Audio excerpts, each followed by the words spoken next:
Let's jump over to the running backs. Interesting stuff. I mean, right away at the top, you have Bijan Robinson at RB1, Breece Hall a few picks later behind three quarterbacks at RB2. Those two are very close in redraft. I've argued on the show about Bijan Robinson's potential for like a legendary season this year, but I know there's a lot of people that like Breece straight up to Bijan. I think that's fascinating for Dynasty that Bijan still holds that spot because they're both very young running backs. And I think the argument is just that Breece has been better at the NFL level, that you would need to be in on Breece. I'm arguing in redraft that Bijan's circumstances for this season set up so great that even if Breece is amazing this season, his circumstances don't set up quite as well. He maybe can't score to the same level.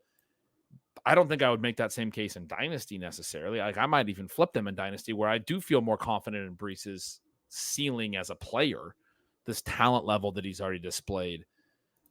It's more just about the one season. But anyway, I think that's fascinating that there's a little bit of a gap there in the Dynasty side of things.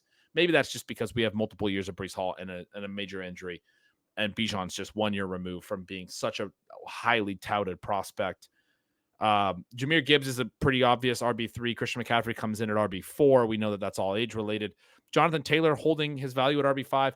The one that I want to point out right away, Sean, also is Devon Achane at RB6 at the end of the fourth round, going much, much later in Dynasty. Well, not much later, I guess, but because this is super flex. But he is priced down a little bit, I think, in Dynasty relative to his redraft sort of cost to acquire. That's interesting. It sort of speaks to some concern about his durability and longevity. Kyren Williams, similar. So then ETN goes right behind him. Saquon Barkley still RB8 in Dynasty, which makes no sense. And I'm sure you will also point out makes no sense. But Kyren Williams, similar at RB9, has the breakout year last year. I do think he's a pretty fragile player. He maybe doesn't even hold the starting job all year, etc. And yet most running backs have a lot of risk in Dynasty. And we are talking about a younger player who's now priced down a little bit more in Dynasty relative to his redraft cost.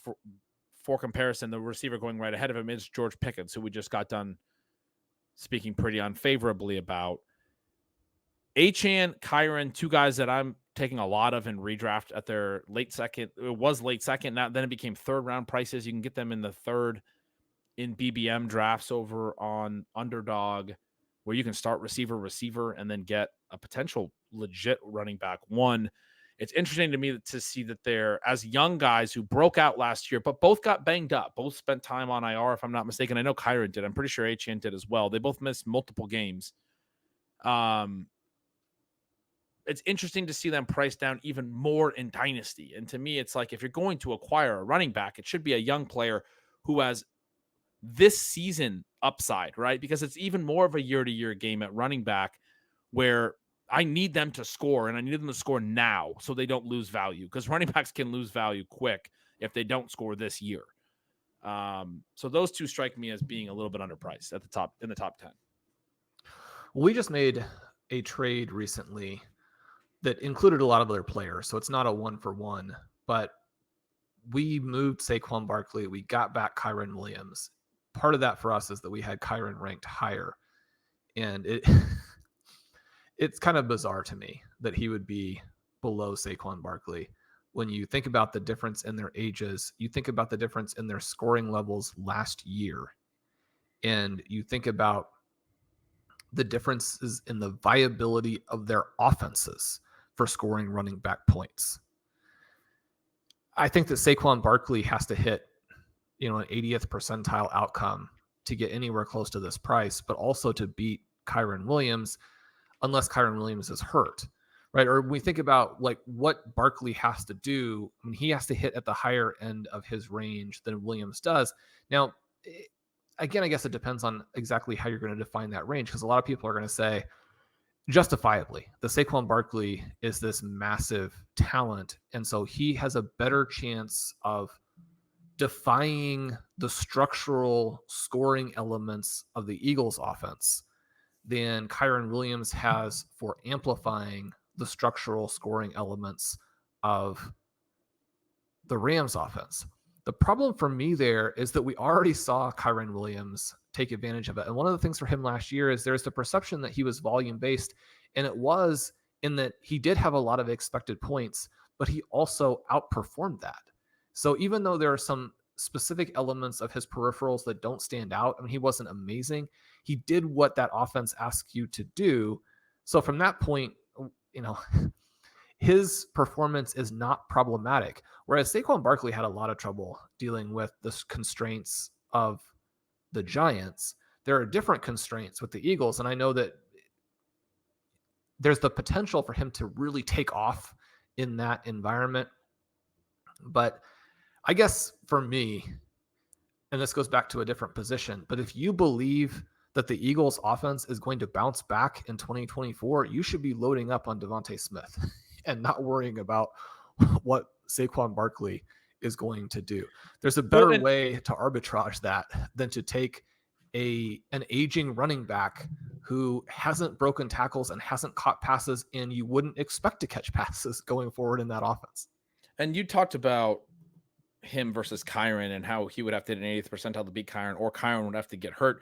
But also we can just talk about it from Saquon's perspective. Like, how does he retain RB8 value? I would argue that he wouldn't have to hit just his 80th percentile. He'd have to hit like the 90th percentile, because some of it is like, just for him to beat Kyren, he has to hit this 80th percentile, but they maybe both lose value at that point, right? Like, I mean, for Saquon's a 27-year-old already. He'll turn 28 in February. We've talked about this with other positions where when you get to that age, you have to have a huge season just to stay at your value. It's especially true at running back, right? If you go back a few rounds and try to look at some select examples, Derrick Henry is going still pretty high, RB17, early 8th round. This is going to be a variety of different types of players who are at one point considered really strong plays. And there's reasons that they've fallen, and their production recently has been, there's a variety of things, but I'm going to name a few. Alvin Kamara's RB25 in the middle of the 10th, right? Aaron Jones is RB32 in the 11th. James Conner's RB38 in the 12th. Nick Chubb has the major injury, RB39, late 12. Austin Eckler's RB40 in the early 13th. Raheem Mostert's right behind him, RB41 in the 13th. He was never considered like a top 2 overall redraft play, but he's coming off a season where he scored 21 touchdowns. And it just shows an example that if you're 32 years old, it doesn't matter if you're coming off a season where you scored 21 touchdowns and you're in the same situation, more or less. You still aren't going to go that high. Saquon's only a couple years away from 30. For him to retain value into next year, I mean, because he gets down to that Alvin Kamara, Austin Eckler led the NFL in touchdowns the year prior to last, and the year prior to that. This is a guy who's led the NFL in touchdowns in 2 of the past 3 seasons, had 1 down year, changed teams, and now he's the RB40. And he's not much older, if he's older at all, than Saquon Barkley. I think he's a little bit older than Saquon Barkley, but where Barkley will be next year. Eckler's 29. Barkley at this time next year will be 28. He has to have a really, truly phenomenal season to still be the RB8 in Dynasty next offseason. I think he has to hit the 90th percentile or 95th percentile to not lose value. If you're in a startup, you just can't take a player that is that certain to lose value for all the reasons you just said about why he can't have a ceiling season in this offense. I mean, I think the Christian McCaffrey price is really, really high as well, but I took him in a startup a couple years ago when he was, similar, I guess, to Barkley in this situation. He was cheaper then than he is now. He's actually gained some value back. I took him in the late 4th of a super flex startup. He's now the 302 on average because he's had some great seasons with the Niners. But I think you could argue with his profile, you could actually take him and get this really high end scoring, and that he could retain value to a certain degree, or you just play him until the wheels fall off. Saquon's not that player. He hasn't scored. Christian McCaffrey has multiple 25 plus PPR point per game seasons. Saquon Barkley does not. And so, I mean, it's a very fragile pick at RB8, I think, in Dynasty. And just to put a couple numbers on my contention that he doesn't break tackles, I mean, he's been at 5% the last 2 years, which is in that range of backs who get benched or cut. And it doesn't mean that I expect that from him because he's explosive. Most of the other backs who are breaking tackles at such a low rate don't have that explosiveness. But you do have to be aware of the fact that just because he's a big back doesn't mean he's going to deliver the things that a lot of big backs deliver, or he could have a bounce back season, right? He's had some injuries. Sometimes people do get better, but that's, again, you're drawing to a very narrow type of path when you're asking a back of his age to suddenly start demonstrating traits that they consistently haven't in their mid-20s. And that point, I think, again, dovetails with some of the things that you've been saying about the age in these backs, where the Bijan Robinson, Breece Hall thing is fascinating. I actually have them both higher. I have them both in the first round. And that in some ways reflects the mild differences between a startup and a mature league, where in a startup, some of the things I think you need to do to establish the foundation of your team, you might be looking to pick those guys a little bit later. Whereas as the league moves along and you have an opportunity to build and create this better than the best possible sort of redraft team through things like perpetual reloading, I think you really want to get a Breece Hall or a Bijan Robinson on there. That's not to say you can't draft them in the first round. Bjorn and I did last season in one of our startups. We drafted Bijan Robinson, and we're very happy with that. He's a great foundation piece for that particular team that has come together nicely. I do want to say that even though it seems ludicrous, the fact that Breece Hall is 1 year older does matter. I have Hall ranked higher as we've talked through it. I mean, I think I might flip them in my next rankings, because when you have Bijan Robinson at 22 and Breece Hall at 23, when we talk about the really high-end outcomes and the really high-end ability to hold value for a couple of seasons, like not just one, but maybe 2 seasons, even if you did maybe have a little bit of a dip. At running back, it's really a race to 25. And so that just gives you no margin to deal with. A guy who is 22 instead of 23 actually has that extra year in this tiny, tiny window.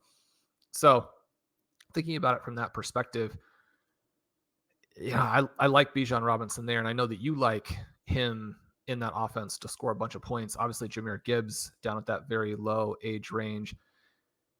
Achane is, I think, surprising in that, one of the things for me is just I think that we can sometimes overstate the threat of the backup, in that in 2024, there are only going to be a couple of teams that run the starter out there for almost every play.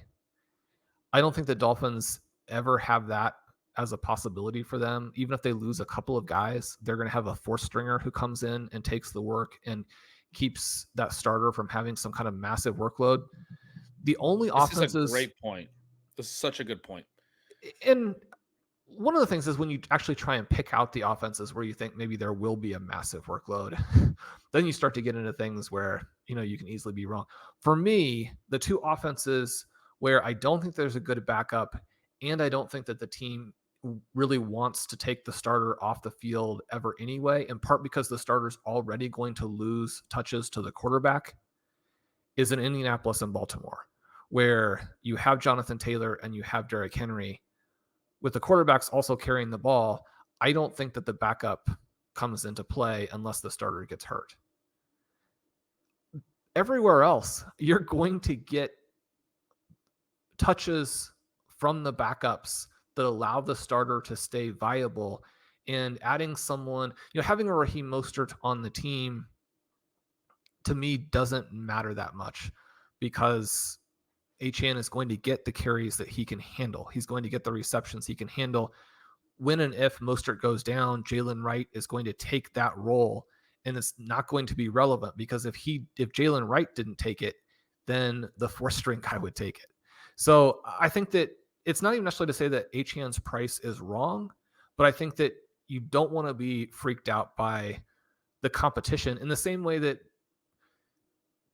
arguably weirdly, the Gibbs drafters are not worried about David Montgomery. I think I would contend. The point that you just made was so strong about the running back stuff, and I want to jump into that a little bit more. I think I would contend that like Christian McCaffrey, Kyren Williams, because of the way that the Rams have done things in the past, Bijan Robinson, because of that offense coming over from the Rams, it's one of the big reasons I've been so excited about the ceiling for Robinson, that these guys could contend to have multiple 80+% games. But even like the reason I think this is such a strong point is even accounting for if you disagreed with Sean's note that there are maybe only 2 or 3 examples, maybe there's 5.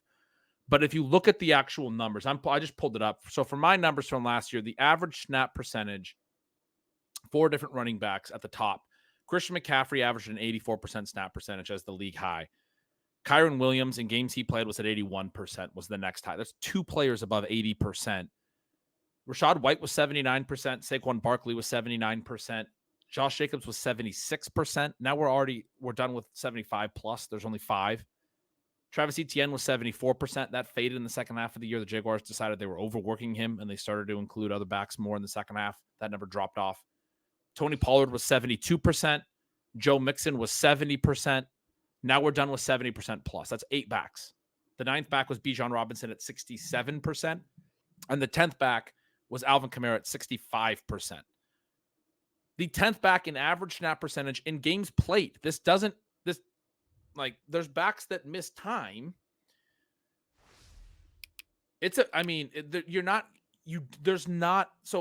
People like this happens to Javonte Williams too. People look at a snap share and say he played a lot of games at 45%, 50% in that range.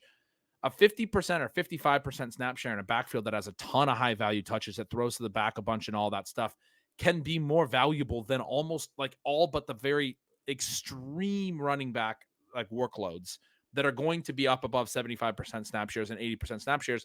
Because even for like the back end of the top 10, you're talking about a 70%, lead role for the running back is the point that Sean's driving home here, or 65%, or, sometimes it gets above, just above 70, but there's really only like 5 backs every year or at any given time throughout the year, because it does vacillate like it did for Travis Etienne. The second half of the year, he was no longer going to be an 80% back. He was in the first half, but at any given time, we kind of know the backs that have the potential to be 75% plus guys. And for most of them, for all but like the very top 5, that's not really a possibility. So the fact that Achane might only be a 50% player, if you will, gets overstated in his bare case for how he can score. It's like, well, he's in a real committee. He might only be a 45% snap share guy. And it's like, well, some of the guys that you are thinking in your head as a true starter, that guy's really only averaging a 65% snap share. That's just the point that I think really has to be driven home about running backs. It's been true for years. It's one of the biggest takeaways that I've had in writing Stealing Signals over the years. I didn't think it was like that until I was looking at snap shares every single week. And I've been doing that for 7 years, but it's like, you think the top running backs are playing more than they are is really the point that I'm trying to drive home here for the listeners. The gap between a clear starter, right? Like people thought of Joe Mixon as a clear starter, and he was 8th in average snap share last year. He was at 70%. The gap between him and what you're thinking Achane is, and it's not enough for you to take him in the second round, is only like 20 percentage points of snap share, right? Like 70% down to 50%. It's not 100% down to 50%. And that really needs to be emphasized. People need to understand that. And this is one of the reasons that I think you and I emphasize both high value touches and talent, and that kind of combination and the way that it will amplify the volume that a back does get, maybe more than some other sources, because of that note that you just made, which is that the volume kind of sets the basis then, or the floor of what is going to happen, the foundation of what's going to happen. But the different offenses, the pie that they have is so dramatically different. Ben, I just did get that article published talking about why Achane, who you had correctly guessed last week, why I felt like he was one of the most absurdly priced or exploitably priced players in the FFPC Superflex context. And so last season, the Dolphins scored 500. I know we talked about this a little bit before, but it's not just that the Dolphins scored 150 points more than the team that finished 4th. I mean, they scored more than double the teams that finished at the very bottom. It doesn't necessarily mean that all of those things are happening. One of the other things I talk about in there is that there's consistency in terms of what schemes, what coaches, what players, what environments allow you to do that. And so when you talk about get a Denver back, when we talk about get a Miami back, there are very strong evidence-based reasons for that. And then if you get a talented player as well, you can get a dynasty league breaking season, you get a tournament breaking season from those players, because the value of the individual touches and the talent of the player in many cases just massively swamps the snap share. Right. And that's, I mean, we've talked about that a lot of different ways, but it bears repeating. You're talking about the value of the Miami backfield. It's something I know when I've done my high value touch research, I've written about that committees can be okay in the really high volume backfields, and then they're more of an issue in the really low volume backfields, right? Like we would prefer a truly dominant running back in any backfield. Where I start to get, and I've written about it with the high value touch stuff, that the committee should be thought of as how the high value touches are split as well, not just overall touches and snap share, but the high value stuff, which Achane got plenty of. They designed a lot of passes for him specifically. He obviously got a lot of goal line work. He ends up scoring 11 touchdowns last year. Some of that's explosive play. Some of that is some of the short TDs. He had a bunch of those. But yeah, that idea that like a quote unquote committee or lower snap share player can be very, very worth targeting in the backfields where you think the overall pie is huge, as opposed to if you think that overall pie is really small, then you probably want to avoid the whole backfield. The committee then becomes a huge problem. And I understand why people do get worried about the committee stuff, but that's a huge line to draw. And you just talked about how valuable Miami's backfield was last year, how it doubled up some of the bottom teams, how it was way better than even other top 5 teams, 150 fantasy points better than the 4th best team. They were a runaway elite offense for running back fantasy scoring. And then, yeah, you have to regress that. Yeah, you have to be uncertain about things, etc. But when it's that dominant and that much of an outlier, and most of the same offense is back and the same coaching staff is back, you're like, yeah, I mean, I feel confident predicting them to be a good sized pie, where the most electric young piece of that pie is in a good spot to score a lot of points, even if he's only getting, 50% of that pie or 40% even. I mean, I think 40% would be fine for how dominant he can be. And when we look at the teams that are able to do that, we're talking about the Dick Vermeil offenses that featured Priest Holmes and Larry Johnson. We're talking about the Sean Payton offenses that make up an extraordinary percentage of the really high scoring running back offenses this century. We're talking about some of those Shanahan offenses, and then it looks like we will be talking about this Miami Dolphins team going forward. Having said that, do you see other offenses here that dynasty managers should be targeting? Because sadly, the problematic element is, Ben, I have absolutely no idea which one of, I guess at this point, I think that Samaje Perine will probably get cut, but they continue to mention, and you've mentioned, I mean, Samaje Perine is actually a pretty good player. So, you kind of get rid of him at your own risk. Javonte Williams, Jaleel McLaughlin, Aldrick Estime, Blake Watson. I've taken so much. You're risking Javonte. a 0, right? You're risking a 0 if you take the guys lower down on that in the pecking order. But you take the guys toward the top, I think you're risking spending a valuable pick on a third stringer. Because I do all the slow drafts that I do, and people who hang out on my YouTube know that I'm doing a ton of slow drafts at a time on Underdog.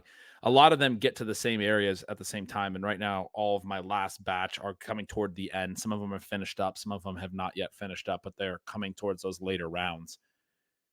And a lot of them were the puppy Superflex. You talked about the FFP Superflex format, and I took a lot of Achane over on Underdog Superflex as well, but I'm pretty sure that contest has been filled and is no longer available to enter.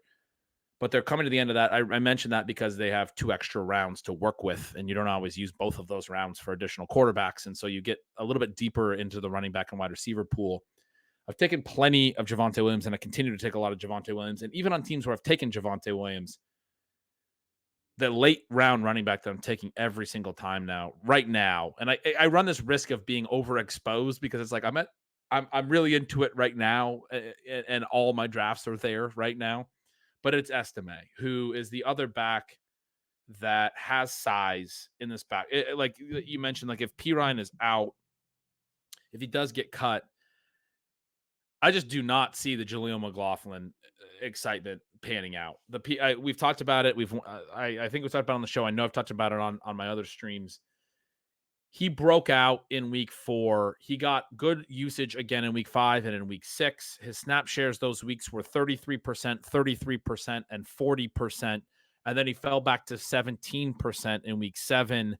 And he would not be above 20% again until week 16 for 8 straight games after the little stretch where he broke out and was making plays. He was doing something wrong that Sean Payton said, I can't make you a 33 to 40% player. You're going to be a sub 20% player. You're going to be purely a change of pace guy. He continued to be efficient. He made a ton of plays all season last year. I still like the talent, but I believe that it's pass blocking. That's the thing that keeps getting brought up, that the Broncos were basically like,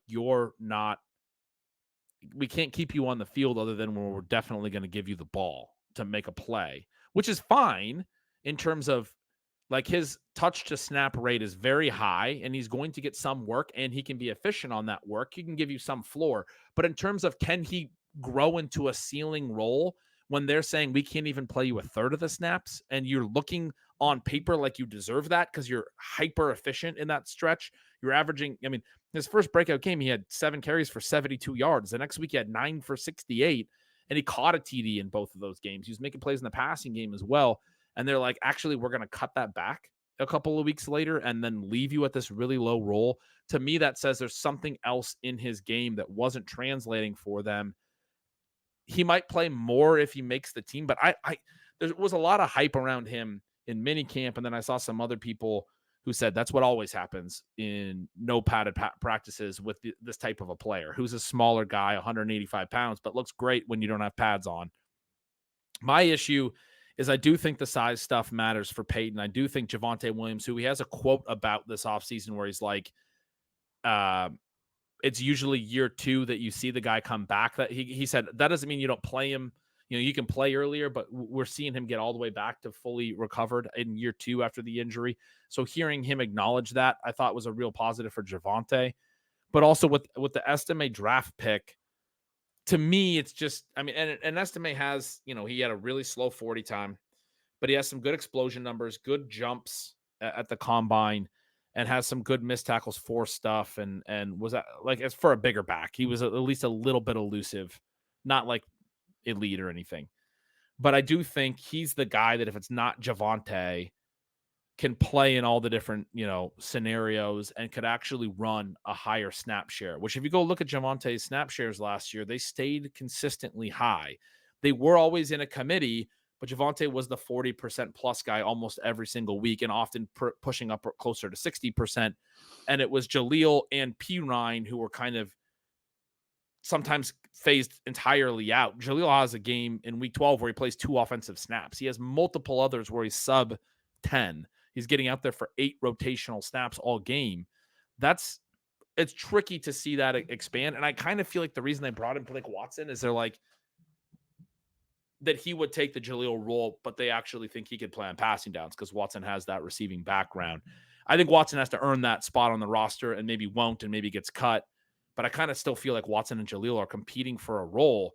And it's Javonte and Estime that feel to me like, and if Estime is not the guy, then it's Perine, that feel to me like the guys that can be heavier volume in the sense that they actually have the size and the things that Peyton's looking for to play on all 3 downs and all of that stuff.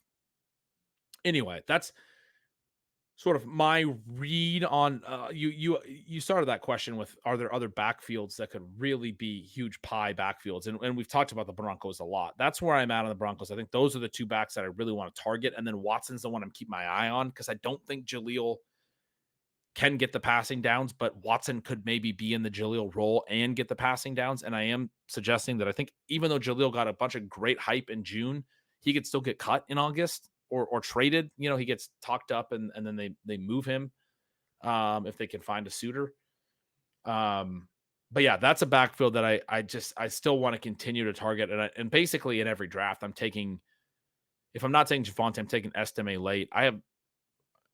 I'm probably too certain about that because I'm taking very little Jaleel, but and I have taken Blake Watson really late as well. And I think you could mix him in, but that feels like it's a potential lost roster spot. So I don't take a ton of him yet. I think later in the summer, he's someone that if he starts to get a lot of buzz would be interesting to mix in the late rounds. The other backfield, Sean, is the Rams coaching staff or former passing game coordinator going over to Atlanta. Could concentrate a lot of volume on the backs. They could have a really high running back, usage rate inside the 10 like the Rams have always had. The TDs could really be there for Bijan Robinson. The snap rate could really be there like the Rams backs often have. It could be in that 80% range like it was for Kyren last year. Bijan's certainly that caliber of back. He's a top 10 pick a year ago. That's another backfield where I think it could be a really big pie for the running back. And then also that it could be a concentrated snap share. And Bijan's expected points could just be massive.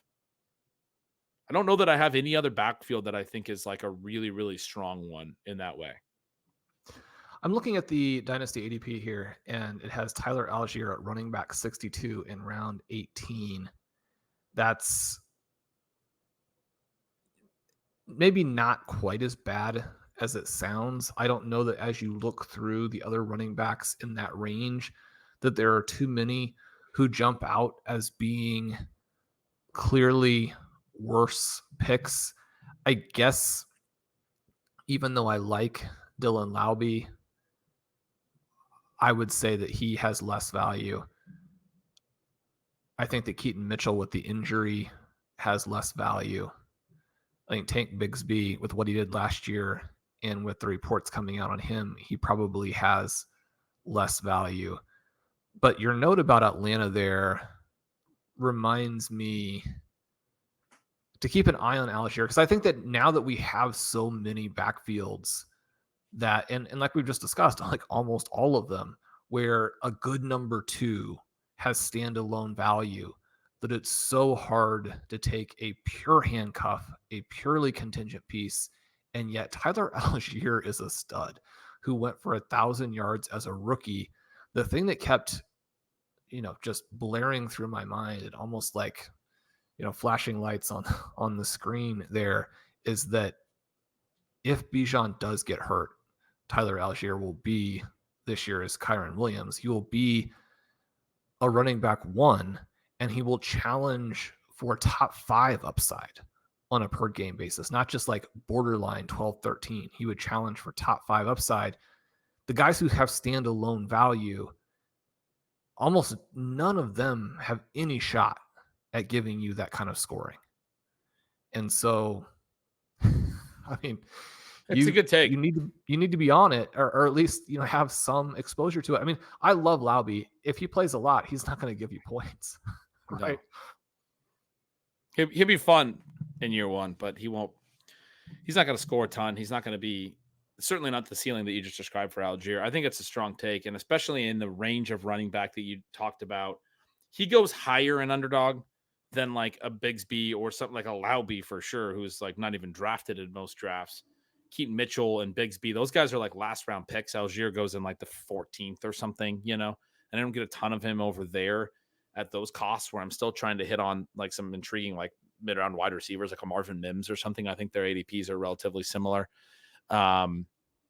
But I probably should get some, but especially when you start to talk about him being in the price range of those other backs that you just mentioned, he seems like a clear target in Dynasty there. He should be more expensive than Austin Eckler. I mean, I think you could make a case that he should be more expensive than a Brian Robinson. I have a lot of trouble with the Commanders backs this year. I have 0%. And it's not that I don't like him. I mean, Brian Robinson was one of my very top picks last year, and I feel like he paid that out nicely. I don't see how it works for those two guys in what's probably a poorly designed offense with a running quarterback. With a running rookie quarterback. Yeah. I mean, if they're successful offensively, it's going to be because Jaden Daniels is doing a lot of things on his own. And if he's not, they're probably not going to be successful offensively. Is sort of the way that I'm thinking about it. I saw somebody kind of hype a quote about Brian Robinson from Dan Quinn. It was a few weeks ago. And I clicked on it and listened to the quote, and it was talking about how Austin being there has been so great for Brian Robinson. The hype was that it was about Brian Robinson receiving. And then you click on the quote, and it was like, Austin being there is so great for Brian Robinson because he's been able to mentor him and all that. And I was like, listening to this makes me think that they're fully thinking about Austin Eckler as the receiving back. And it's good that he can help Brian Robinson so that Brian Robinson can back up as the receiving back. But, and yet, that doesn't necessarily get very bullish for Eckler because you're like, with the mobile quarterback, how many checkdowns are there actually going to be? But if they have kind of defined roles and they're both playing, I mean, I think probably I would still prefer Robinson at that point because you have the potential for real rushing efficiency upside because of Daniel's mobility and all of that. But if he's not going to also catch any passes, there's not going to be a lot of running back targets overall. But if he's not even going to get a decent percentage of those, because almost all of them are going to go to Eckler, and then Eckler is not going to be able to add any rushing because most of that's going to go to Robinson, and the pie is not going to be very big at all anyway. It's what we were just talking about a minute ago. It's a committee and a bad pie situation. The high value touches particularly should be split, and the high value touches won't be high. The overall expected points of the backfield won't be high because those touches that actually add and juice the expected point formula, add, a lot of expected points, those touches aren't going to be there. There's not going to be a lot of targets. There's not going to be a lot of red zone touches because they're not going to be in the red zone a ton. They're probably not going to be a very great offense. It's not designed particularly well. When they are in the red zone, it's going to be Jaden Daniels making a lot of plays. Well, when they do score, it might be a longer touchdown. You can envision Jaden Daniels having a couple of long touchdown runs or hitting on some long touchdown passes. That's sort of the idea with the Daniels play. It's not that they matriculated the ball down the field and then Brian Robinson gets to pound in a bunch of runs from inside the 5. So anyway, I've taken very, very little of those two as well. I've taken some Brian Robinson, but that's a tough one for me too. Comparable pricing, you have Chase Brown and Zach Moss going in that exact same range. They're actually both a little cheaper than Brian Robinson and Dynasty here. I mean, I think that's a backfield that has the potential to be a lot more valuable, and you're getting both of the pieces a lot cheaper. Certainly, I like the Brown younger player upside. A lot of people have emphasized that all we're excited about on Brown is that he ran super fast on that one dump off pass, the Brown stands, because he only had about 50 touches all of last year. All of the talk out of camp is that he's their number 2, that they're going to look at him to be the number 2, or at least that's what I'm hearing. I'm curious if you're hearing as much positive stuff in that regard, Sean. But he's only had about 50 touches last year, and yet they are talking about him the way that the Browns were talking about Jerome Ford last year when Jerome Ford didn't play in 2022. But all offseason, the Browns were like, yeah, no, Jerome Ford's going to play this year. Like, get ready to see Jerome Ford. And then we did. And that's what it sounds like we're getting out of the Bengals, at least for me, as it relates to Chase Brown. And so I'm willing to believe them on that. And then people are really concerned, like I said, that he didn't have a lot of work last year. He had the one explosive play. Like, really, like, we're overstating Chase Brown. I tweeted this recently, but you go back, you look at Chase Brown's profile. Maybe I talked about this on the show recently too, but he had a bunch of 30-plus touch games in college. He was a workhorse at Illinois and had over 120 yards in all of them. I think he had like 10 or 12. It was a tweet I sent recently, 30 or 25-plus touch games in his college career, and all of them were productive games. I mean, he was good. He was a guy they leaned on late in his college career, especially as like their whole offense. That's what you like to see. And in terms of a guy who barely got any work last year, potentially working into a bigger role, it's nice to know that he actually can manage a big role and did that at the college level. So he's a fun option in the Bengals backfield.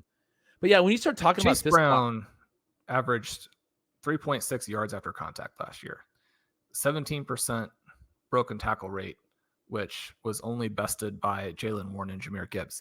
Now, those numbers are easier to inflate when you only had 51 touches. But like you're mentioning, in 12 games in 2022, he carried 328 times, gained 1,643 yards, gained 971 yards after contact, scored 10 touchdowns, had 34 broken tackles, 33 forced missed tackles. He's extremely athletic. He's already 24 years old. So when you're looking at what the ultimate upside is in Dynasty, it's not going to be something where he suddenly jumps into the top couple of rounds if he has an Achane type of season. But one of the things that I would argue to people is that the talent gap between Achane and Chase Brown is actually not that great. And the Cincinnati Bengals offense, for the exact reason that you mentioned, I mean, that's an offense that you want to have the running backs in. For sure.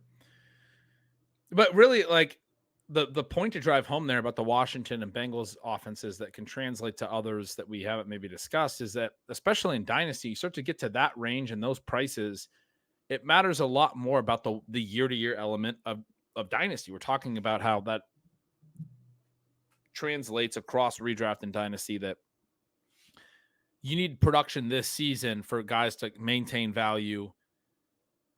I mean, I think if we're right about Washington's backfield not having a lot of value overall and the lack of fantasy scoring that could be there, that you're going to see Brian Robinson and Austin Eckler lose value as a result. You're going to see Eckler lose a lot more because of his age, but you're also going to see Brian Robinson look worse to people.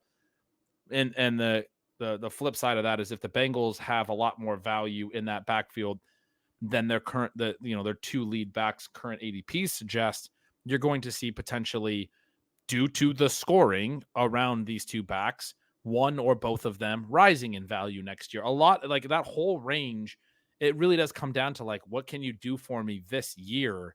Because that's going to really impact, and certainly age and all of that stuff is going to impact as well. But it's going to impact whether you can maintain value, whether you can gain value. A Chase Brown, to me in Dynasty, yeah, it's a little bit risky, but the cost is lower in the 12th round than some of the other players that we've talked about so far on the show at other positions and all that stuff. The opportunity cost low. If he hits in a big way and he looks like the Bengals starter for 2025, he's going to definitely gain a lot of value. It comes down to, how do you evaluate the opportunity for the player this year in that offense that he's in?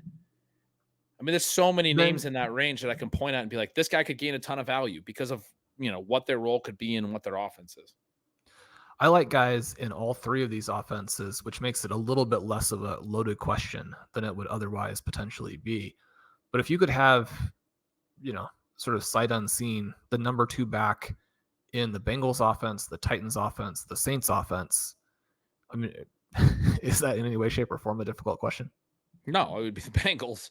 And then for me, it would actually pretty clearly be the Saints over the Titans too, because I just think that Derek Carr is going to dump off a little bit for you, and the quarterback play is going to be a little more stable in New Orleans than what I expect out of Tennessee. I'm pretty concerned about. So I think it's a pretty clear hierarchy. I would put the Bengals first. The Saints, Kendre Miller is one that I was going to say when I just said there's all these names that you can point at. I mean, it's like, he takes over some of the Saints backfield by the end of this season. He's going to rise. Like, that's going to be a situation where he's going to catch some passes. He's going to get some high value touches. There's going to be a decent sized pie there because Carr will throw to the backs a little bit. He's a drop back passer, not super mobile.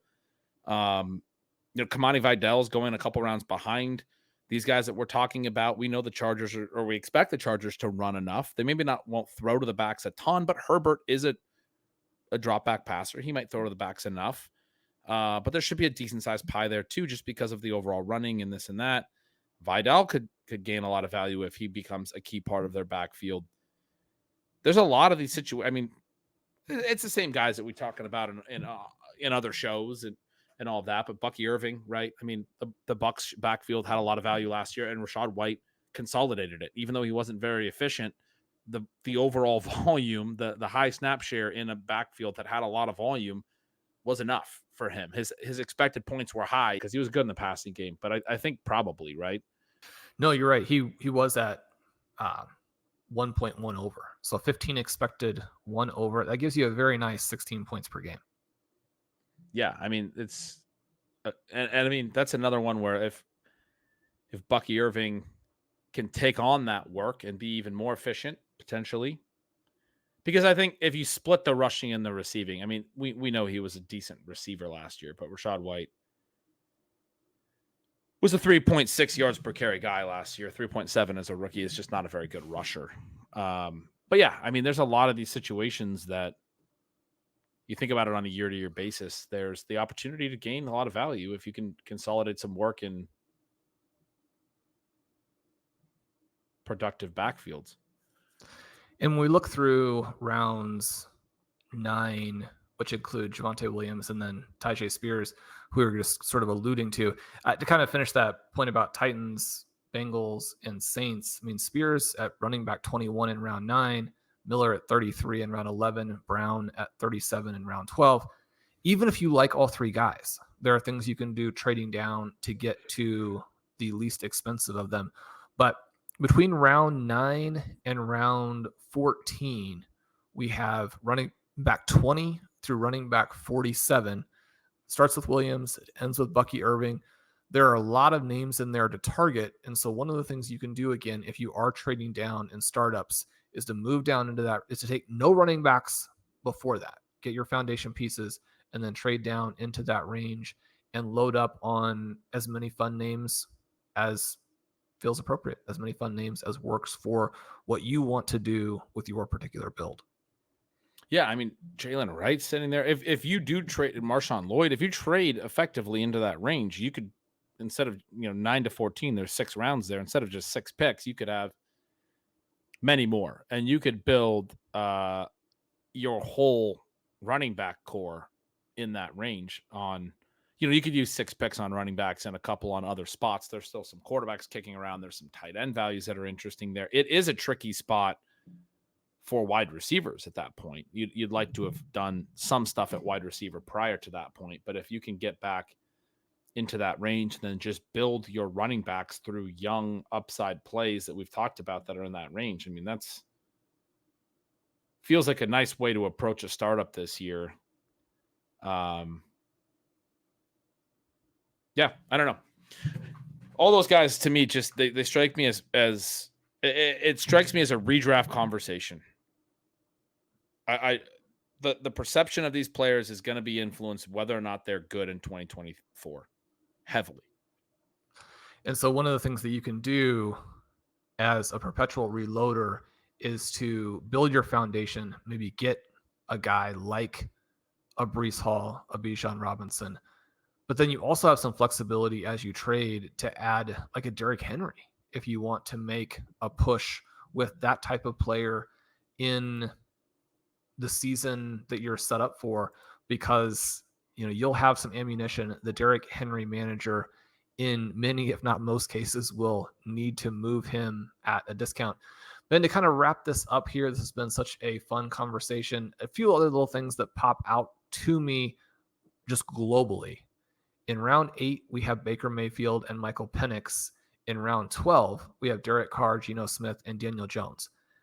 I think if you're still needing quarterbacks and you get into that round 8 range, just trade way down. You're going to have very similar, if not superior, options later.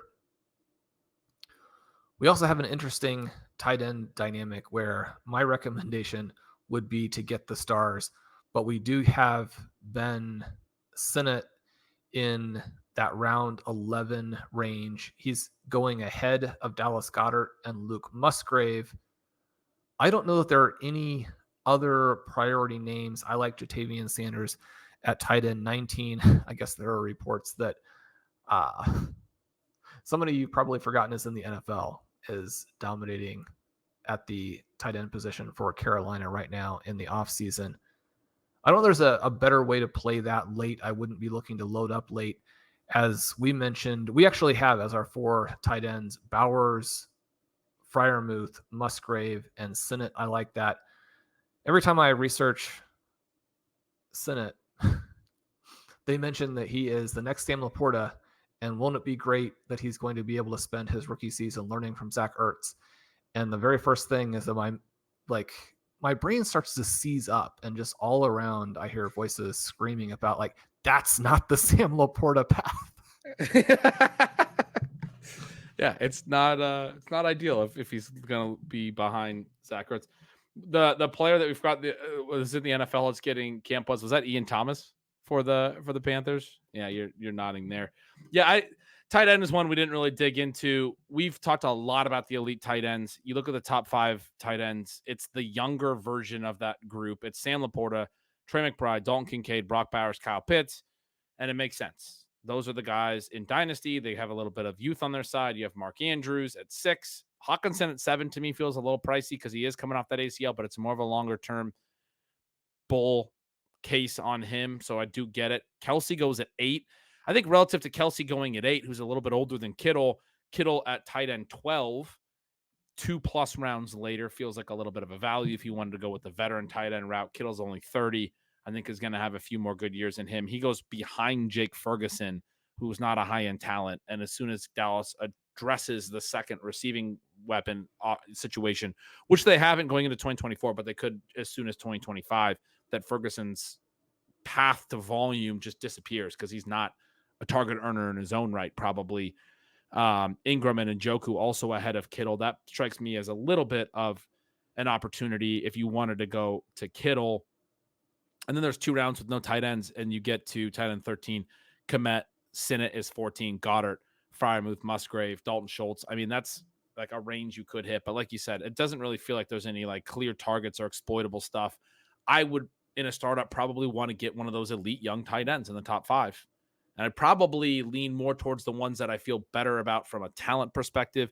So that means, like, for me, Kincaid is a little bit of a tricky one. I think his situation sets up amazing for 2024 in redraft, but there's some potential risk with him because he didn't have a really efficient rookie year. Meanwhile, McBride's coming off a 2+ yards per route run season. Laporta had such a great rookie year. Brock Bowers as a talent. Even Kyle Pitts as a talent, to me, all strike me as better bets. But yeah, I didn't have any big tight end thoughts either. So Ben, this has been fantastic. Always really enjoy these global conversations with you. I'm sure there's a lot that we have missed. You can let us know in the comments if you're playing along on YouTube, but certainly we appreciate you guys hanging out with us through the show. If you've loved it, you can leave us a rating and review. Those help us a lot in the algorithm. You guys have done so much for us in those terms. As we kind of close up today, I want to strongly encourage you to check out Ben's Stealing Signals YouTube. He has done some fantastic shows over there. He alluded to some of the picks he's making in his drafts. He's got a great concept for you where he makes picks while he's doing the show, works through those, also incorporates some intermission games and what have you. Get over there, subscribe to it if you haven't. We'd love to have you guys also at RotoViz, the coupon code RVRadio2024 at checkout for a 10% discount on your 1-year subscription. I'm Shawn Siegele. With me is Ben Gretch. Make sure you're following him at Yards Per Gretch, Stealing Signals and Stealing Lines. We'll talk to you guys soon.